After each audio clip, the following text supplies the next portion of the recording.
प्यारे दोस्तों, तसव्वुर कीजिए एक ऐसी जगह का जहां इंसान की मौजूदगी का कोई नामो निशान नहीं है। न गाड़ियों के शोर, न फैक्ट्रियों के धुएं से उठने वाली गंदगी और न ही बिजली के खंभों की घन गरज। बस समंदर की लहरों का शोर, हवा के नरम झोंकों की सरसराहट और हजारों परिंदों की दिल को छू लेने वाली चहचहाट। एक ऐसा पुरसकून, पाकीज़ा और कुदरती माहौल जहां सांस लेना भी इबादत महसूस हो। और ये कोई ख्वाब नहीं है, ये है मैक्वेरी आइलैंड, जनूबी बैरुल काहिर के दूर अफ्तादा इलाके में वाक़े एक छोटा सा मगर हैरत अंगेज जजीरा। सिर्फ 34 किलोमीटर लंबा और 5 किलोमीटर चौड़ा, लेकिन इसकी खूबसूरती इतनी गैर मामूली थी कि लोग इसे जमीन पर मौजूद जन्नत का नाम देते थे। यहां लाखों परिंदे, पेंगुइन्स, सील्स और बेशुमार पौधे जिंदगी गुजार रहे थे। यहां कभी किसी शिकारी का वजूद नहीं था। यहां के जानदारों ने खौफ की कैफियत देखी ही नहीं थी। इनकी दुनिया मुकम्मल तौर पर अमन, सुकून और हम आंगी से भरी हुई थी।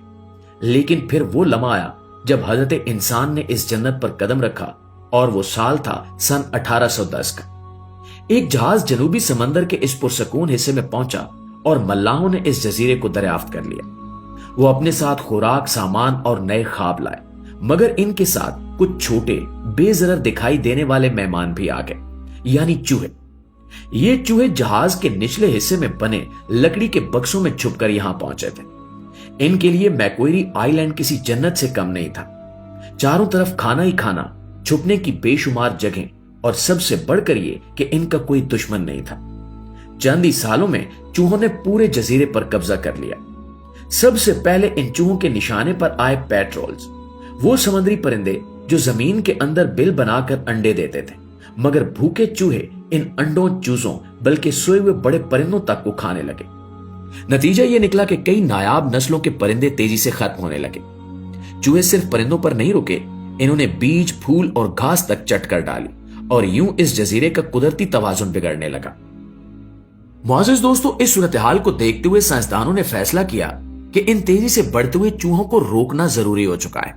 चुनाचे एक मजबूत मंसूबा बनाया गया। चूहों की सबसे बड़ी दुश्मन यानी बिल्लियों को जजीरे पर छोड़ा गया। इब्तिदा में ये एक बेहतरीन हल मालूम हुआ, मगर जल्द ही ये फैसला एक नई तबाही में बदल गया। बिल्लियों ने समझ लिया कि चूहों के पीछे दौड़ने से कहीं आसान शिकार वो मासूम परिंदे हैं जो उड़ना तक नहीं जानते, क्योंकि इन्होंने कभी किसी दुश्मन का सामना किया ही नहीं था। अब बिल्लियों ने रोजाना 160 से ज्यादा परिंदे मारना शुरू कर दिए, और चंद सालों में 60,000 से ज्यादा परिंदे खत्म हो गए। कई नायाब नस्लें जैसे मैक्वेरी आइलैंड रेल और पियर कैट हमेशा के लिए नापैद हो गई।